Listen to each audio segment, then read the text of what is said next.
Ny mofinaina isan'andro atolotry ny mpitandrina rakotina valina maoly.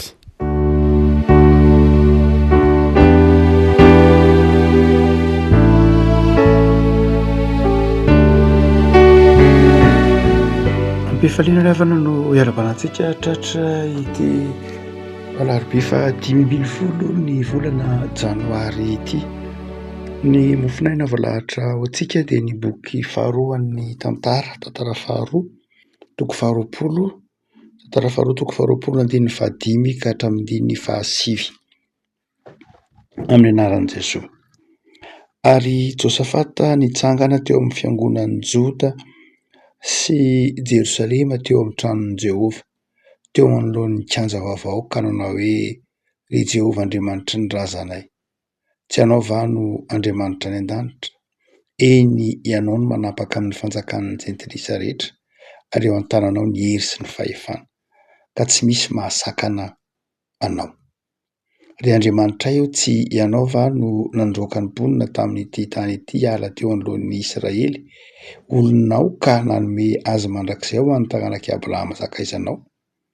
Ary nonona taty izy ka nanao fitoerana masina teto ho an'ny anaranao, sady nanao hoe: raha manjo anay ny loza na ny sabatra na famaliana na areti-mandringana na amin'ny sary, ary hitsangana manatrika ity trano ity sy eto anatrehanao zahay, fa ny anaranao no amin'ity trano ity, ka mitaraina aminao ny fahorianay, dia hiaino ianao ka hamonjy. Ray Masino manamasinana amin'ny fahamarinana, ny teninao no fahamarina. Amen. Vavaka nataon'ny Josafata ity eto am-pelantanantsika ity amin'izao mofinaina izao. Vavaka izay nataony araka ny andininy fahaenina hoe na andininy fahadimy hoe: tao an-tranon'i Jehova, teo anoloan'ny kianja vaovao. Raha toa ka jerena ny toerany antsoina hoe tempoly teo amin'ny testamenta taloha na teo amin'ny vavahana jiosy dia manatoerana manokana ny tempoly, satria toerana izay noheveran'ny Jiosy fa toerana nanonenan'Andriamanitra. Marina loatra fa efa notenenin'ny Tompo manao hoe: anza tsy mipetraka amina trano natao tanana. Saingy ny finoan'ny Jiosy, ny finoan'ny testamenta taloha dia ny hoe tranon'Andriamanitra io, ary ao amin'ny tranon'Andriamanitra io no nihainon'ny Andriamanitra ny vavaky ny olona. Zay raha teo no dikan'ireny ataontsika hoe salamo fiakarana reny. Hitantsika ny salamo fiakarana manomboka lava dia lava moa zany, ny salamo maro dia ny salamo toy amin'ny salamo faharoapolo amby zato, iraika amby roapolo amby zato sy ny sisa rehetra, dia fanaon'ny Jiosy rehefa ho any amin'ny tempoly izy, ho any an-tranon'Andriamanitra izy, hivavaka hamonjy ny fotoan-dehiben'ny Paka na ny fetin'ny Tabernakely na ny fotoana manokana amin'ny fiainany. Zava-dehibe zany lay tempoly eo amin'ny testamenta taloha, satria lay tempoly no maneho lay fanatrehan'Andriamanitra. Rehefa mibanjina ny tempoly ny zanak'Israely dia ny testamenta taloha dia toy ny mibanjina ny fahasoavan'Andriamanitra izy. Ary zay natokana hoe raha voarava ny tempoly, raha tempoly nataon'i Solomonina zany, ny tempoly nataon'i Solomonina aty amin'ny taona 700 dia alohan'i Kristy, rava aty amin'ny taona 700 eo aty aorianan'ny alohan'i Kristy, dia rehefa rava lay tempoly dia toy ny otsaka niaraka tamin'izay koa ny fahatokinana na ataontsika hoe ny finoan'ny zanak'Israely, satria noheveriny fa toy ny resy izy ary toy ny resy ny Andriamaniny rehefa rava lay tempoly. Zava-dehibe zany ny toeran'ilay tempoly, ary izay no mahatonga ny Josafata eto rehefa nivavaka dia nizakazaka nakao amin'ny tempoly izy. Nakao amin'ny tempoly izy nitaraina tamin'Andriamanitra. Ary rehefa nitaraina tamin'Andriamanitra tao amin'ny tempoly izy dia nampatsiaro, toy ny nampatsiaro an'Andriamanitra ny tantara hoe: zao ange no tokony ataonao taminay Andriamanitra. Nampatsiaro an'Andriamanitra ny tantara izy, ary nampatsiaro an'Andriamanitra koa hoe: enao koa nge efa niteny taminay. Zay raha teo no nampahafantarana anay hoe rehefa ato amin'ity tempoly ity zay no mitaraina aminao, dia hainoinao, satria nanome toky ianao fa ity trano ity dia trano hiainonao ny vavaka nataonay. Ny mitranga mantsy ho antsika izay novolavolaina ao anatin'ny toe-tsaina réformé dia tsika zany dia resy lahatra fa tsy de tena amin'ny alalan'ny zavatra hita maso loatra no ifamatorantsika amin'Andriamanitra. Andriamanitra tsy mifamatotra amintsika amin'ny alalan'ny hoe vatatrano, na amin'ny alalana sarivongana, na amin'ny alalana rano koa aza, na amin'ny alalana fomba. Ny réformé mazava ho azy dia manao hoe ny finoanao no mampifamatotra anao amin'Andriamanitra. Ny finoanao no mampifamatotra anao amin'Andriamanitra. Ny fahatokinao an'Andriamanitra, ny vavaka ataonao no mampifamatotra anao amin'Andriamanitra, fa tsy ny zavatra ivelany, tsy ny fanamiana anaovanao akory no zava-dehibe. Tsy ny rano zay eny aminao na ny fombafomba maro samihafa zava-dehibe, tsy reny akory, maika moa fa tsy ny vatatrano. Toetra zay nolovantsika avy amin'ny toe-tsaina réformé mazava ho azy, satria fatatsika fa ny taonjato faha 16 taloha dia talohan'ny taonjato faha 16 talohan'ny fanitsipavahana zany de be ny nataon'ny olombelona mba hifamatorana tamin'Andriamanitra. Ny relika ohatra na ireo taolam-barony reo taolana navelan'ny martiora de reny heverin'ny olona tamin'ny fotoan'andro fa hoe mampifamatotra azy amin'Andriamanitra, mampiombona azy amin'Andriamanitra hoe za nikasika ny taolany maty martiora zao na olo-masina zao dia toy ny mitondra fitahiana na toy ny famatom-penana amin'Andriamanitra. Fa ny réforme kosa de nanitsy an'izay hoe tsy zay akory ny zava-dehibe, fa ny zava-dehibe de ny finoanao. Ary amin'ny toerana rehetra zay misy ianao de azonao atao ny mahatsiaro fa eo akaikinao Andriamanitra. Ny testamenta taloha moa araky ny resahantsika dia mazava ho azy pédagogie, misy fanabeazana omen'ny testamenta taloha, tsy hoe miteny tsy mbola tonga amin'ny fahatanterahana akory ny testamenta taloha, fa nitaizany zanak'Israely. Dika zany tsy hoe diso akory Josaphat eto tsy zay raha teo, fa misy zavatra ampitain'ny testamenta taloha amintsika. Itsika zany de resy lahatra fa tsy hoe tsy ho vatandrindrin'io akory no mampifamatotra antsika amin'Andriamanitra, fa Andriamanitra ho apontsika. Fa inona no tian'Andriamanitra ho takatritsika raha ohatra ka raisintsika amin'ny lafiny hoe misy fampianaram-ponoana, misy fitaizana ataon'ny testamenta taloha mba ho takatritsika lay fahatanterahana ty amin'ny Kristy. Dia zavatra telo tsara no azo no ampitaina amin'ity vavaka nataon'i Josafata tao amin'ny tempoly ity. Voalohany de zao manao hoe Andriamanitra dia ao anatin'ny tempoly. Andriamanitra de miain'ny olona ao anatin'ny tempoly. Zany hoe nitaizantsika zany, nitaizantsika raha mamaky ity vavaky Josafata ity tsika dia mitaizantsika ahatsiaro zany eto bokin'ny tantara fa rehefa tojo ao anatin'ny fahamporetana isika de azontsika atonon'Andriamanitra. Rehefa tojo ao anatin'ny fahamporetana isika de azontsika atonona Andriamanitra. Andriamanitra de azo atonona miaino izy. Ary rehefa mivavaka amin'Andriamanitra ianao dia azonao tsy hoe manadino ange Andriamanitra ka ilaina ny ampatsiahivanao an'Andriamanitra ny voady na ny fanekena ny fanaovan'Andriamanitra taminao. Fa mivavaka eto Josafata mampatsiaro an'Andriamanitra ny zao nge ny teneninao, zao ny lalana nitondranao anay, fa mampatsiaro an'io Josafata tsy ho an'Andriamanitra fa mampatsiaro an'io Josafata ho an'ny tenany mivavaka, mba hampiorina azy bebe kokoa amin'ilay finoana. Ny dika zany de zao, rehefa mivavaka ianao de aza donoina fa mampatsiaro antsika zany eto fa io Andriamanitra io dia azo atonona miay ny vavaka, mandre ny vavaka rehefa ao anatin'ny fahamporetana isika.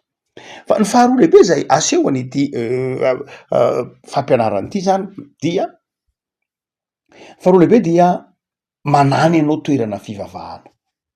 Zava-dehibe ny fanananao toerana fivavahana, toerana tsy hoe io zavatra io akory no hoe ny masina manokana mampifamatotra anao amin'Andriamanitra, toeram-pivavahana koa ve moa tsy ho ajainao rehefa ataonao hoe masina, fa ny zava-dehibe de ny hoe misy toerana izay ionanao amin'Andriamanitra ka ahatserovanao fahatoniana marina fa nitoerana rehetra tsy ditsika hevitra iny na iza ho Martin Luther anke dia azona ivavahana foana na ny tendrompo ohatry io na eny an-tampon-tanety io na ao amin'ny efitrano fandriana io na ny an-dakozia io na ao amin'ny efitrano fandraisam-bahiny azo tonona ny fotoana rehetra Andriamanitra fa misy kosa lay antsoina hoe lalan'ny fahamasinana.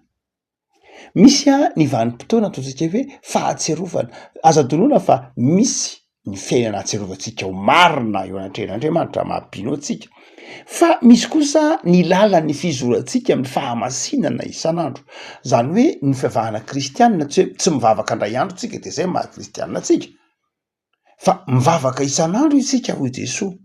Io vavaka ataontsika isan'andro io le tenenin' Jesosy hoe mivavaha mandrakariva ianao mba tsy ho reraka dia rehefa mivavaka mandrakariva ianao amin'ny toerana rehetra azonao ivavahana satria Jesosy de nitemana hoe mihaino amin'ny fotoana rehetra fa misy fotoana toerana anaovanao fandinitena anaovanao méditation misy fotoana tsy izay anananao fifandraisana manokana amin'Andriamanitra ao am-ponao de zava-dehibe zay mety ao amin'ny efitrano fandriana io e mety ao amin'ny efitrano fandraisam-bahiny mety ao amin'ny birao anao mihitsy koa aza zany hoe tiany Saoratra Masina atao de ny hoe zava-dehibe ny toerana izay misy an'Andriamanitra zava-dehibe ny toerana ifampiresahanao amin'Andriamanitra ary rehefa nakisaky Paoly io fomba fijery io teolojia manao hoe zao no izy tsy ilay tempoly ihany ny tempoly fa ianao mihitsy ny tempolin'Andriamanitra rehefa hainao ara ny manaja zay maha-pédagogie azy rehefa hainao manaja rehefa voataiza ianao anaja le tempoly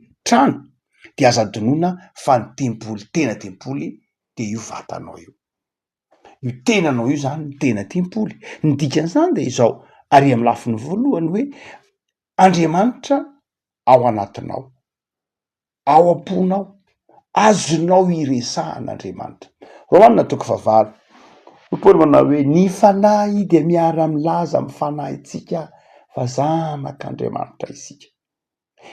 Ay le fanahy monina ao anatintsika ho Paoly. Ny dikan'izany de izao ny vavaka zay ataontsika dia vavaka ifampiresahana amin'Andriamanitra ato anatintsika. Andriamanitra any an-danitra tsy dikevitra zany mazava io tenin'ny vavaka ataon'ny Josafata io fa izao io Andriamanitra mpanapaka mitondra an'izao rehetra zao io de izao efa nanaiky olona tamin'ny alalan'ny fanahy masina ato anatintsika.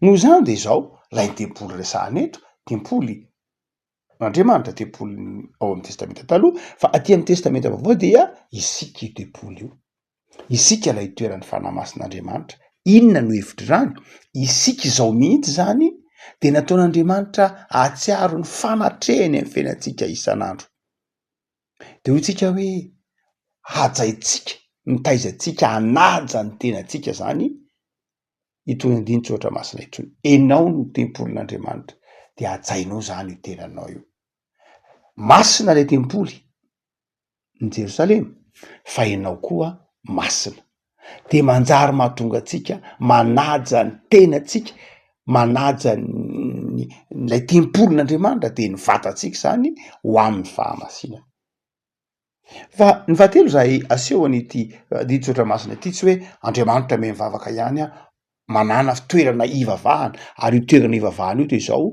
ionanao amin'Andriamanitra fa aza donoina fa ny tenanao no tempolin'Andriamanitra fa ny fahatelo zay aseho an'ity dito Saoratra Masina ity dia le fahalebiazan'lay Andriamanitra ny fahalebiazan'lay Andriamanitra manaiky ny olona tao amin'ilay tempoly zay nataon'ny tanan'olombelona dia ny lesona tiany ampianarin'ny bokin'ny testamenta taloha amintsika jerena amin'ny testamenta vaovao de ny fanetretenan'Andriamanitra lay Andriamanitra lehibe Andriamanitra zay nanomeny zanak'Israely zay rehetra tadiaviny Andriamanitra nandroaka ny mponina ny tany ka nanomeny ny tany ho an'ny zanak'Israely Andriamanitra mandrakizay Andriamanitra Abrahama dia zan'Andriamanitra lehibe zany tena nanaiky nonina tao am-pontsika itsika ny tempolin'Andriamanitra itsika no fonenan'Andriamanitra ity vavaka zany de mampatsiaro koa ny fanetretenan'Andriamanitra afaka ao tena ny herinandrotsika izao Inona no afatra ambaran'ity tantara ity ho anao? Mahiriza mivavaka. Zay ny afatra voalohany. Mahiriza mivavaka. Jesoa nanafatra an'io. Manao hoe mahiriza mivavaka. Mivavaka aza mitsahatra. Mivavaha mba tsy hidiranareo amin'ny fakapanahy. Mahiriza mivavaka. Zava-dehibe, miery ny vavaka. Ny vavaka tsy resaka ifanaovanao amin'Andriamanitra ihany, fa ny vavaka dia manasitrana anao, amborahanao ny tantaranao, iresahanao amin'ny tenanao sy Andriamanitra ny vavaka. Azonao ataony mampatsiaro ny tantaram-piainanao amin'Andriamanitra, mamboraka ray mavesatra ianao mba ho sitrana. No zany mahiriza mivavaka. Aza mba malaina mivavaka. Fa ny faharoa de zao, ny zava-dehibe aseho ny tsotra masina io. Ny fahalebiazan'Andriamanitra dia mampatsiaro antsika fa mihaino vavaka izy. Lehibe Andriamanitra fa lehibe mihaino ny vavaka ataontsika. Tsy lehibe Andriamanitra raha tsy mihaino ny vavaka ataontsika, fa izy lehibe fa mihaino ny vavaka ataontsika izy. Ny fihainon'Andriamanitra ny vavaka ataontsika ny mampiharihary ny mahalehibe azy ary no mpanao salama. No zany de zao, aza dinoina fa lehibe ny Andriamanitra ao de ajao izy. Manana fotoana iresahana aminy ao anatin'ny marina farainao izy azonao resahana amin'ny zavatra rehetra, fa zao mitaky fanajana koa Andriamanitra. Zay mahatokany hoe toerana masina. Toerana masina no ivavahany no ny fidiny Josafata eto iresahana amin'Andriamanitra dia manana fahamasinana rehefa ao anatin'ny vavaka. Ary ny fahatelo farany zay afatra ao anao de zao manana fanitretena rehefa mivavaka. Ny olona mandeha miangona, ny olona mandeha mivavaka de olona manitry tena. Io tsy de hita loatra indraindray amintsika protestant. Tsika moa protestanta moa tsy de tena nitezaina andohalika ao am-piangonana, tsy de hita loatra zany amin'ny protestanta. Ny antony de satria ny protestanta resy lahatra fa hoe tsy ilay fihetsika ny zava-dehibe, fa hoe mandohalika ao am-po, mandohalika ao an-tsaina, fa tena mandohalika ao am-po sy ao an-tsaina tokoa ve ny protestanta. Fa zava-dehibe mantsy lay fantoliana. Ndre mantsy hoe akatsy ilaina kely mandohalika eny, tsy nanao zany tsika amin'ny fomba hita maso, fa tokony manao zany kosa ao am-pontsika rehefa manome voninahitra na ny fahalebiazan'Andriamanitra. Ndraindray adino lay fanetretena zay tsy tokony adonoina fa mampianatra antsika ny dikany mandeha makany an-tranon'Andriamanitra ianao de anaiky anetry teny eo anatrehan'Andriamanitra, hiaino an'Andriamanitra, hibitsika amin'Andriamanitra, fa ny manetry tena no asandratra ho Jesosy. Rehavako io azo fijaliana hitanao ao an-trano fiangonana io de zao fanetretena io. Fanetretenan'Andriamanitra. Fa hitakian'Andriamanitra koa fanetretenantsika mba handrenesantsika ny feon'Andriamanitra. Ao anatin'ny fanetretenantsika sy ny fahanginantsika eo anatrehan'Andriamanitra rehefa namboraka ny mavesatra no handrenesantsika ny bitikin'Andriamanitra mitaritarana antsika. Tena ny herinandro ara mahiriza mivavaka fa mihaino vavaka Andriamanitra. Manetretena fa mihaino vavaka anao Andriamanitra. Vavaka sika. Tompo misaotra anao zahay. Amin'ity soatra masina zay nomenao anay ty, atsiarovanay ny mahasarobidy ny tempoly, toerana ionana aminao. Atsiarovanay ny mahasarobidy ny tranonao, toerana nomezana voninahitra anao. Saika ampatsiahivinao koa zay fa ny tenanay ny tempoly. Miaona aminao atomponay izay fanahinao aty amponay, miteny aminay, mibitsika aminay, mananatra anay, mitaiza anay. Tompo, de ataovy manam-paharetana amin'ny vavaka izahay. Ataovy manam-paharetana mahatsiaro fa mihaino vavaka ny Andriamanitra ite ianao zany. Omeo anay ny fanetretena, folay anetretena izahay. Folay anaiky fa ianao Andriamanitra lehibe ka nanetretena hamonjy anay. De folay izay anaiky fa tao aminao koa anetretena tahaka anao Andriamanitra. Fa ao anatin'ny fanetretenanay no isehon'ny voninahitra eo amin'ny fiainanay. Lehibe ianao Andriamanitra ka nanaiky nanetretena hamonjy anay. Tompo de tahiny tontolo andronay anio. Ataovy tontolo andro atsapanay valim-bavaka. Ataovy tontolo andro atsapanay fa mihaino vavaka anay ianao ary tianay. Mahita ny senton'ny fonay tahaka ny senton'ny fon'ny Josafata. mamindrafo aminay. Aoka ataonao mpandresy zay, ary ho fitehirizo ny fiainanay eo ambany fahasoavanao. Misaotra Jesoa noho ny fitiavanao, manankina izao andronay eo am-pirantananao zao izay tompo tsara. Amen.